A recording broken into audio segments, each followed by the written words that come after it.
Buenas tardes, señores. Aquí estamos ya hoy, viernes, como casi todos los viernes, en la hora de consuelo.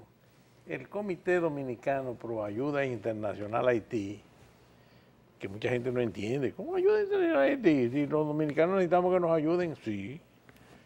Pero queremos ayudar a los haitianos a que se desarrollen, resuelvan sus problemas allá en Haití, para que no sigan viniendo aquí. Ahorita cuando yo venía, oí en las noticias un lío que hay grandísimo en la frontera, porque ahí hay cantidad de haitianos, estudiantes, niños, gente que viene a lo que viene, que no lo dejan pasar sin documentación. Pero vengan acá, ¿y en qué país del mundo cualquiera que llegue, sea niño, sea viejo, sea profesional o sea por diosero, puede entrar sin ninguna documentación? Vamos a ver, ¿dónde? Es que nosotros somos, es un territorio libre aquí. Duarte, Sánchez, Mella, no hicieron nada, no liberaron ninguna, ni crearon ninguna nación, porque esto es un dominio de la globalizado, de la globalización. No, señores, esto es dominicano y nosotros somos dominicanos y aquí hay que respetar nuestras regulaciones y aquí tiene que venir todo el mundo, como va a todas partes del mundo, con una documentación. Ahora, de que hayamos sido incluso tan buenos como que le permitamos a muchos extranjeros llegar y sacar una tarjeta de turismo cuando lleguen aquí y llenarla, no es que lleguen sin identificación, sino sin el normal visado y todas esas cosas. Está bien, y que luego muchos de esos, entre los que hay siempre algunos bandidos, hayan aprovechado para una vez que se vence el plazo que le da la tarjeta, quedarse indefinidamente. Eso es otra cosa. Eso también es culpa nuestra de que no localicemos a esa gente y la saquemos cuando vemos que se cumplió su tiempo y no se fueron. Pero que nos vengan a exigir que qué es eso de que cerremos la frontera y no dejemos pasar a la gente sin papel y sin documentos. Eso es un insulto a la inteligencia humana. Y aquí hay demasiada gente que dicen ser dominicanos, pero que se comportan como si fueran enemigos de los dominicanos, que apoyan esa clase de vagabundería. Entonces hoy vamos a hablar de muchas cosas, para lo cual yo les he traído hoy una invitada de lujo, porque no es todos los días que se puede traer una señora profesora, una profesional profesora de universidades europeas. Ustedes saben que ya para ser catedrático, profesor de una universidad no es como aquí, que aquí en las universidades, los médicos, como yo soy médico, digo de los médicos, supongo que los otros serán iguales. ¿Quiénes son los profesores de las escuelas de medicina de las universidades dominicanas? Bueno, la mayor parte de ellos son profesores, los profesores son médicos fracasados. Fracasados en el sentido de que no han podido levantar una clientela. Porque con la miseria que ganan, solamente un médico que tenga mucha vocación, como aparecen a veces, va a dar clases. Entonces, ¿quiénes son los médicos? Bueno, los médicos que no son médicos, como quien dice. Entonces, por eso, la calidad de nuestros profesionales cada día es más cuestionable. Pero aparte de todo eso, que es razón para que otro día hablemos de eso y de otras cosas, yo le tengo aquí a doña Cristina Aguiar, esa señora que es una experta en cuestiones internacionales, en conocimiento de tratados, bueno, profesora en Francia de universidades, que como acabo de decir, no es cualquiera el que haya profesor de universidad. Pues la tengo aquí. Bienvenida a nuestro programa. Hola, doctor, ¿cómo está? Tú eres una reina, una princesa aquí, porque te vamos a ir diciendo cosas que la gente no quiere entender aquí. Sí, desafortunadamente. Que no quieren entender. Porque se la hemos dicho clara. Sí. Y como tú eres muy clara hablando, hoy van a oír algunas otras cosas.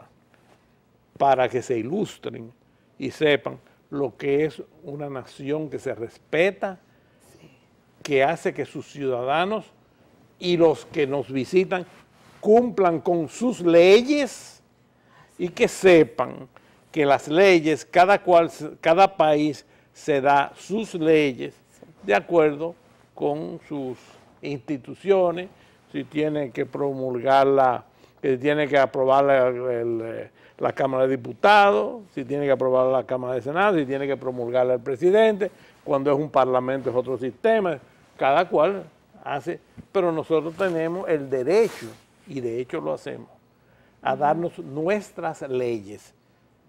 Y los demás no tienen derecho a malinterpretarla, a decir otra cosa, ni a hacer lo que les dé la gana, y decir que nosotros tenemos que... Y ni esos organismos internacionales, de los cuales vamos a hablar hoy, que no vengan a decirnos lo que tenemos que hacer. Ahí vi un organismo internacional que ha dicho que no se aplique la nueva regulaciones hasta que ellos vayan aquí y digan, ¿y qué tienen que venir ellos a decirnos aquí a nosotros? No, nada. Pues están locos. Y por ahí había un muñeco que se llama Ralph González, de dos paisitos, ni siquiera dos paisitos, dos islitas pegaditas allá de Venezuela, que no tienen 200,000 habitantes. Eso es menos que cualquier barrio aquí, de cualquier ciudad. Y entonces, opinando que si nosotros, que es eso, y que si deben de sacarnos del CARIFORUM, y que es eso de que Venezuela no esté dando facilidades para el petróleo. ¿Por qué? ¿Cuánta gente fresca? Porque no tienen otro nombre. Señores, si yo sigo hablando, no quiero opacar esta estrella que tenemos aquí. Quiero oír tu opinión sobre toda esta cosa. Sí, es interesante ver cómo un estado como San Vicente y las Granadinas, que cabe en la provincia de Pedernales, está erigido ahora en gran defensor de no sé qué principios. Cuando la República Dominicana estaba participando ya en todas las conferencias panamericanas sobre el derecho internacional americano y específicamente en lo que concierne el principio de no intervención, ellos no existían como Estado. ¿Por qué? Porque eran colonia británica. Todavía ellos son semicolonias británicas. Yo quiero recordarle aquí al primer ministro de San Vicente y las Granadinas, el señor Ralph González, que él tiene como jefe de Estado a la reina de Inglaterra. Y nosotros tenemos aquí un presidente electo por sufragio universal, que es una gran diferencia en lo que concierne el ejercicio de la democracia. Yo creo que él debería ocuparse mejor de sus asuntos propios, de sus islas, y no querer mirar hacia la República Dominicana, que siempre ha sido muy respetuosa, finalmente, de los asuntos internos de sus vecinos. Si uno tiene esa posición, es para que a ti te respeten también. Si tú no intervienes en los asuntos ajenos, ¿por qué van a intervenir en los tuyos?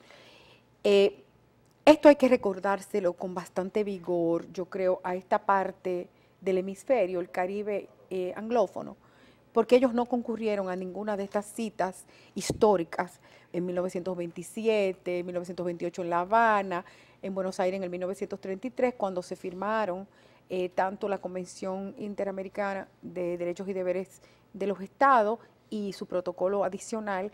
Ellos no existían, ellos simplemente no eran parte de la comunidad hemisférica, no conocen esa trayectoria, no conocen esos principios que fueron afirmados en esas ocasiones con mucho vigor por juristas de enorme fuste, porque esos juristas han dejado marcada la historia del derecho internacional americano.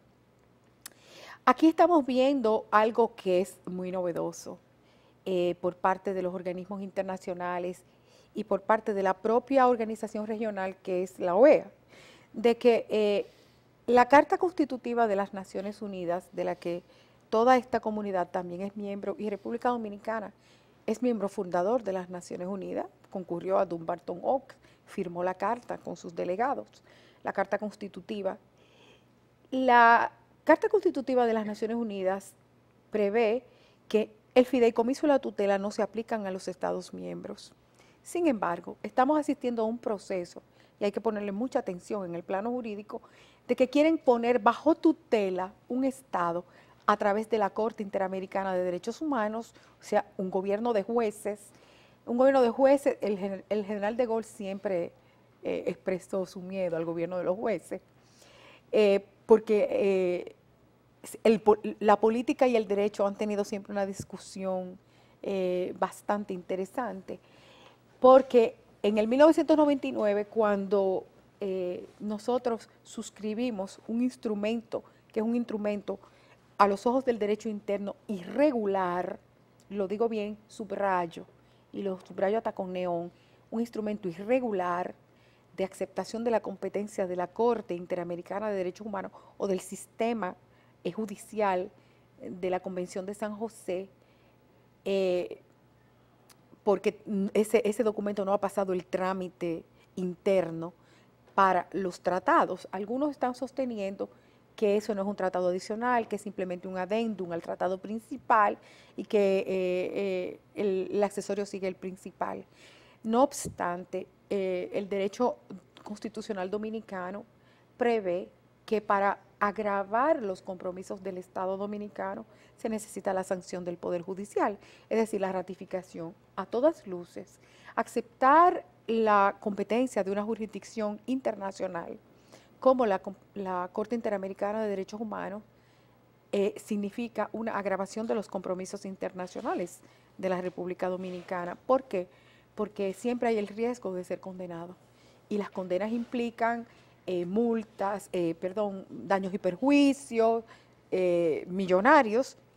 Eso es una agravación de los compromisos del Estado en el plano internacional y por consiguiente tenía que haber sido sancionado por el Poder Judicial, legislativo.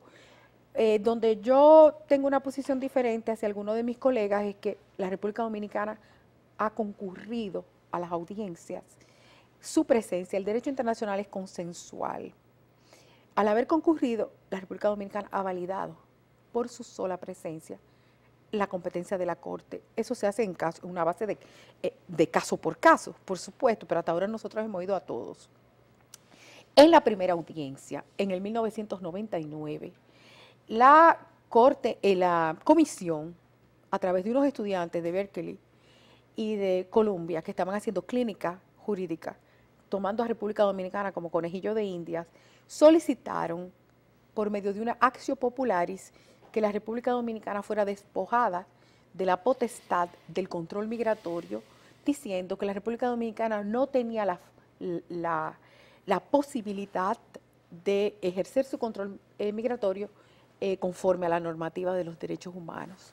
O sea, eso es monstruoso, que ni siquiera haya sido formulado ya en el 1999. ¿Pero en base a qué decían ellos? Bueno, el caso que estaban ventilando en ese momento era el famoso caso de las dos niñas, John Bosicó, porque ese fue el que finalmente resultó en la primera condena que fue fallada en el 2005.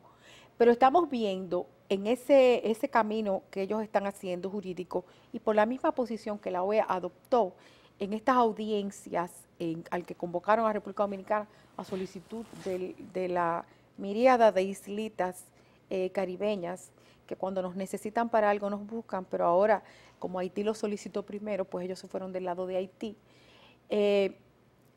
Querer poner bajo tutela a la República Dominicana y además la consistente jurisprudencia de la Corte Interamericana es querer ejercer una tutela sobre los fundamentos del Estado Dominicano. ¿Cuáles son esos fundamentos?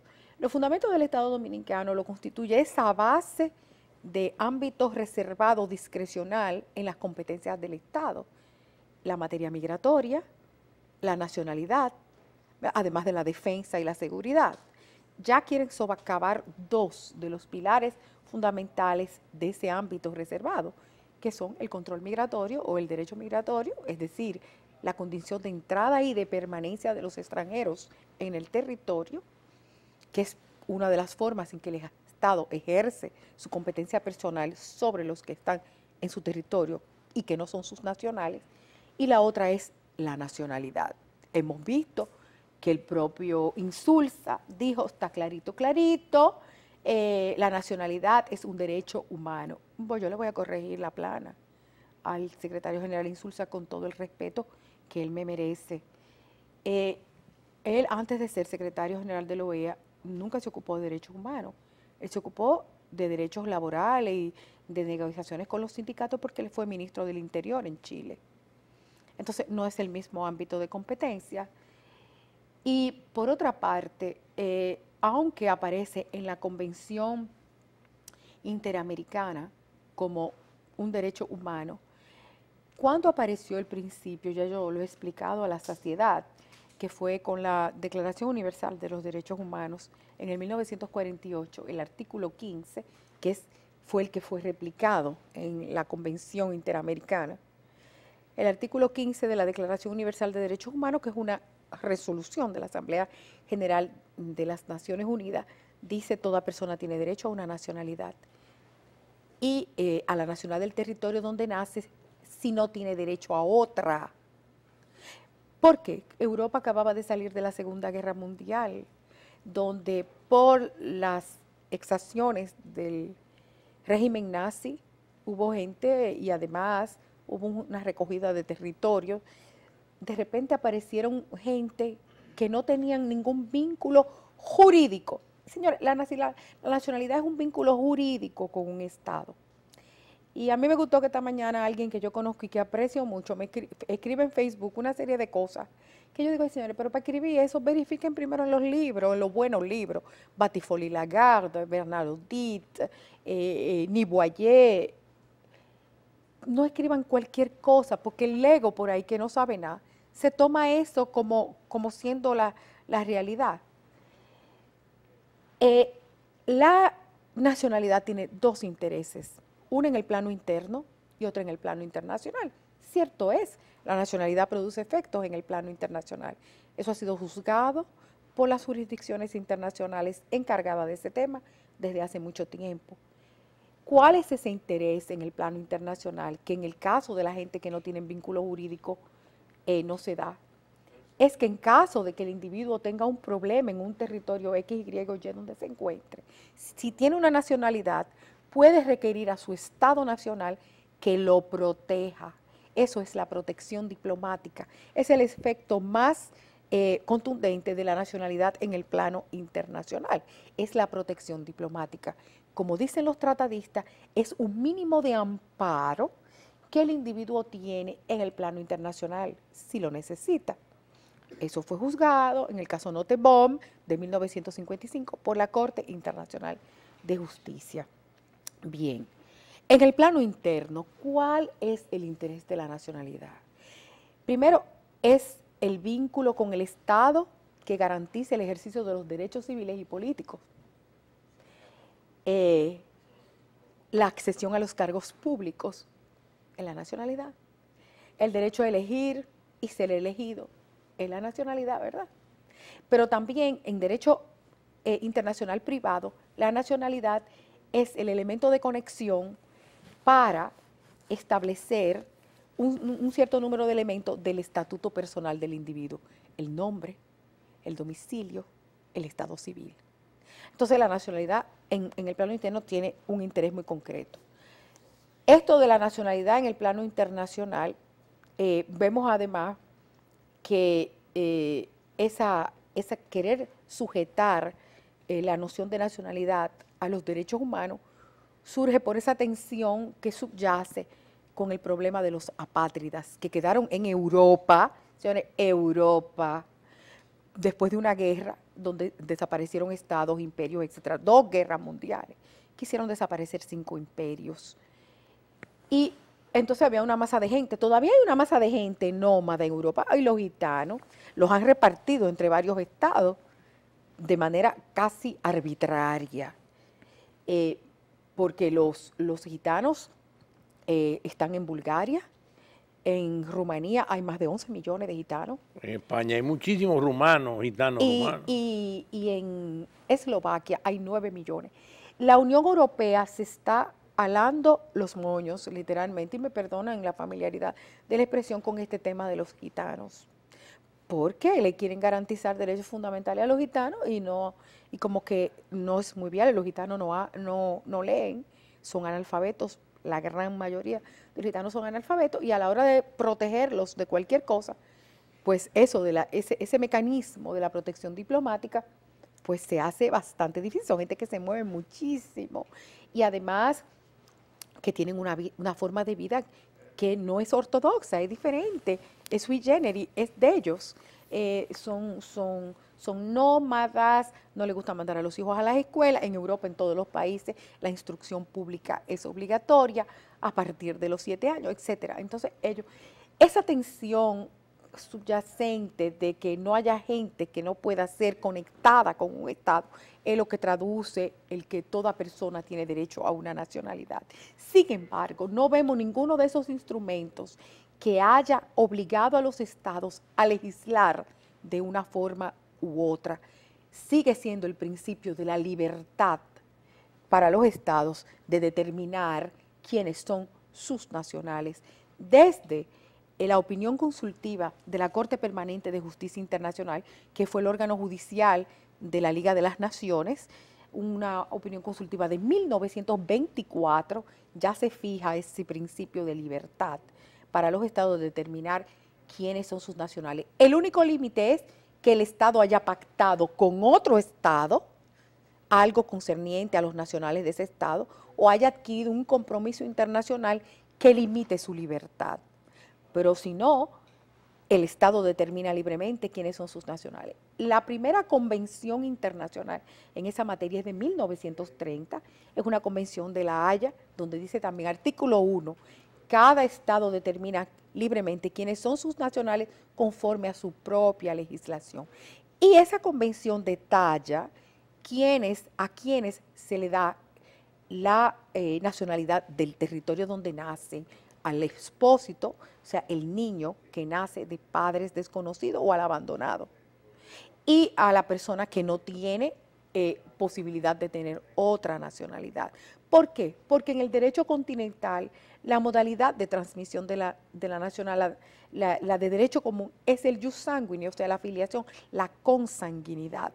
Entonces ahora surgen los que tienen la tesis del contrato, pero esa es una corriente en derecho internacional y no es la corriente mayoritaria, que eso es lo que ellos omiten de decir en sus discursos. Yo cuando verifico algo, bueno, veo a qué nivel está la doctrina, y la doctrina, bueno, hay sí una corriente contractualista, hay otros que dicen que es un vínculo de sujeción perpetua entre el nacional y su Estado y que por eso se traduce sobre todo en el jus sanguinis. Son dominicanos, los hijos de dominicanos, donde quiera que nazcan, con nuestra Constitución, con un jus optandi de que si nace en el extranjero, a los 18 años tiene que hacer una declaración, o a la mayoría de edad, tiene que hacer una declaración de que sí se considera dominicano. Y hoy me pusieron una perla en Facebook atribuyéndosela a un diplomático dominicano de que en el derecho internacional la doble nacionalidad estaba proscrita. No, eso no es verdad. En el 1895, y le tengo los papeles a disposición, se los puse. En 1895 el Instituto de Derecho Internacional propuso para la reflexión de los estados, finales del siglo XIX, propuso para la reflexión de los estados un cierto número de principios que permitían a los estados guiarse en la materia de legislar sobre quiénes eran sus nacionales. En esa época, el principio de la doble nacionalidad no era bien visto, pero estamos en el siglo XXI, siglo de la globalización, de las movilizaciones, de los intercambios. La doble nacionalidad se ha convertido en un principio. Todo el mundo tiene derecho a tener otra nacionalidad, a cambiar de nacionalidad. Eso son de los principios aceptados en la actualidad. Francia acepta la doble nacionalidad. República Dominicana cambió su derecho con la reforma constitucional de 1994 para aceptar la doble nacionalidad. Pero hasta Haití lo ha hecho, ¿verdad? En el 2012, reforma constitucional para aceptar el principio de la doble nacionalidad. ¿Por qué? Porque tienen inmigrantes en el mundo entero y no quieren que sus inmigrantes, la gente que se va, pierda el vínculo con su Estado. Eso forma parte, además, de una política dentro de la comunidad jurídica internacional para que las personas conserven su nacionalidad de origen, porque esa es la que vale. la nacionalidad que se tiene en el momento del nacimiento. Eso es lo que dicen los grandes autores, no me lo invento yo.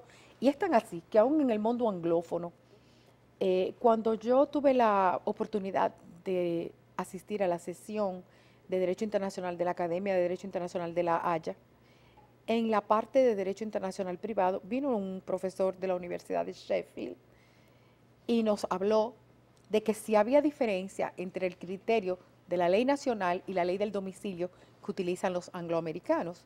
Y él demostró de manera científica que el trato que recibe en el mundo angloamericano, en el mundo de la common law, la ley del domicilio, el domicilio de origen es equivalente a la ley nacional de origen en los países continentales.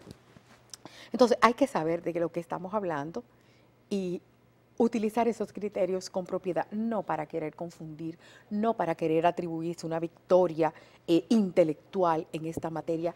Aquí estamos defendiendo algo que es fundamental, estamos defendiendo los fundamentos del Estado, la soberanía y la independencia de un Estado.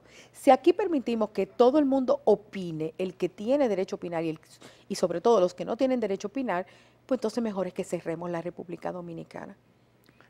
Doctora, tenemos que hacer una pausa para... Sí, yo vi que... Enseguida regresamos. Vamos a ver si tenemos tiempo incluso de abrir los teléfonos por si alguien quiere hacer alguna llamada o algún comentario sobre lo que se ha dicho. Adelante.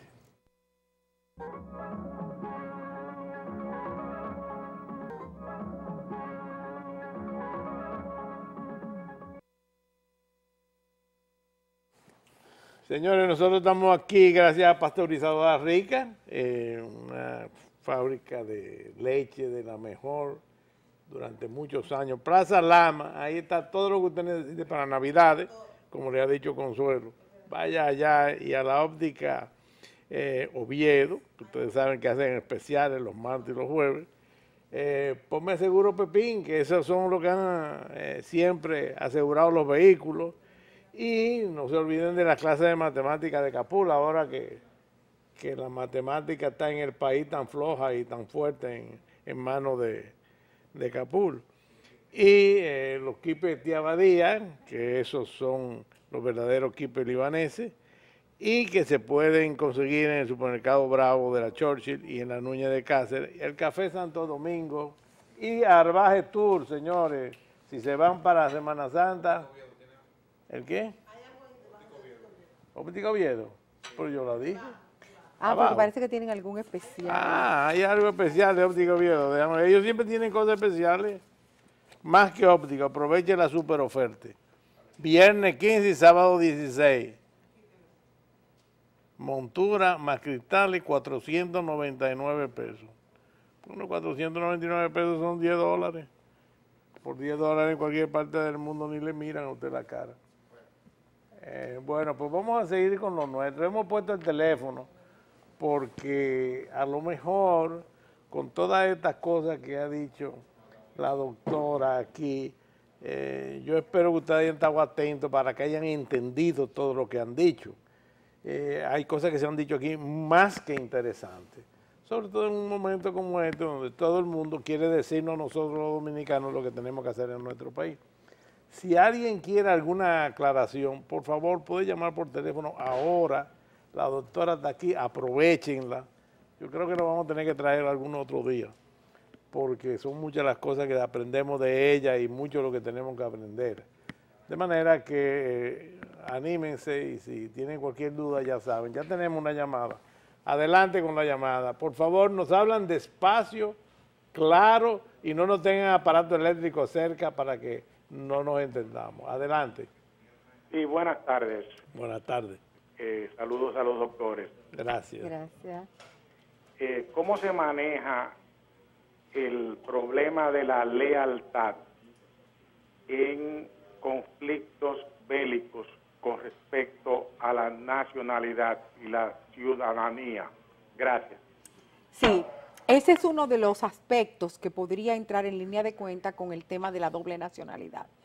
En ese caso, muchos países lo que hacen es que reglamentan por convenio bilateral el tema del servicio militar o eventualmente de la participación en un conflicto bélico de entre los dos países de la nacionalidad. Es verdad que ahí ese es uno de los casos donde se plantearía el tema de la lealtad. ¿A cuál de los dos países se va a mantener leal? Con la reducción del número de conflictos en el mundo, eso ya es algo que se ha convertido en un tema verdaderamente secundario. Tenemos otra llamada. Sí. Adelante con la llamada. Se fue. Parece que Buenas se cayó. tardes. ¿Se cayó? Sí, doctora. Sí. Adelante. Para hacer una pregunta. Sí, una preguntita. Este país vive prácticamente que ha sido beneficiado con el acuerdo Pedro-Caribe. Y los vecinos han atentado con que nosotros tengamos problemas con estas concesiones. Sí. Que eso prácticamente para esta nación es algo grave. A un país donde yo viene, las mujeres parturientas que están aquí, el terremoto nos lo echamos al hombro, como quien dice, un gesto de solidaridad inigualable, la mano de obra de nuestros trabajadores está en manos de ellos, y prácticamente le hemos entregado todo a ellos, Sí. y ellos quieren crucificarnos. ¿Qué opinión merece eso usted? La República Dominicana no puede, desdecir de su tradición de solidaridad, pero tiene que estar alerta, porque todo esto ha puesto de manifiesto que los vecinos no están contentos con que participar en tu casa de la fiesta, sino que se quieren quedar con la casa y te están pidiendo la llave de tu casa. Eso es lo que está pasando en realidad, porque nosotros les estamos dando acceso a los servicios de salud, a los servicios de educación, fuimos solidarios con el terremoto, tenemos la mano de obra que le ha permitido a ese país subsistir con el número de remesas que esa mano de obra envía. Fue cuantificada por el Banco Interamericano de Desarrollo y es una cifra de millones de dólares, algo... Yo te puedo decir de eso que son 1.200 millones de dólares enviados de República Dominicana a Haití en remesas familiares. Y todavía ellos no están contentos. Eso quiere decir que ellos quieren la llave de la casa y sacarnos a nosotros de la casa. Yo te iba a decir algo más. Hoy estábamos diciendo hay que en la estar frontera alerta con eso. quieren que nosotros dejemos entrar de allá para acá todos los haitianos, niños, adultos, lo que sea, sin documentación. Bueno, pero que un dominicano llegue a la frontera y quiera cruzar Haití, a ver qué va a pasar. No, es que el problema es, ellos tienen esa doctrina desde Toussaint Louverture, la isla es una e indivisible, y ellos lo están haciendo en los hechos, poquito a poco, pero lo están haciendo. El tratado del 1938 que está vigente prevé que ningún nacional haitiano puede cruzar la frontera si no está debidamente documentado. Y entonces, nos estamos sentando encima de los textos vigentes. Bueno, yo diría que cuál es la mano que mueve la cuna, ¿no? Bueno, parece que se creen que tenemos miedo, pero ya los dominicanos no hemos aprendido a no tenerle miedo, ni al miedo siquiera. Yo creo. Así que ya nos hemos librado muchas veces de todo lo que se nos han metido aquí sin permiso y creemos que no es verdad que son los haitianos los que van a decirnos lo que tenemos que hacer. Señores, gracias por su audiencia. Esperamos seguir aquí los viernes y ojalá nos acompañe algún que otro día la doctora para que nos siga ilustrando sobre todas las cosas de estas cuestiones jurídicas. Que pasen un feliz fin de semana.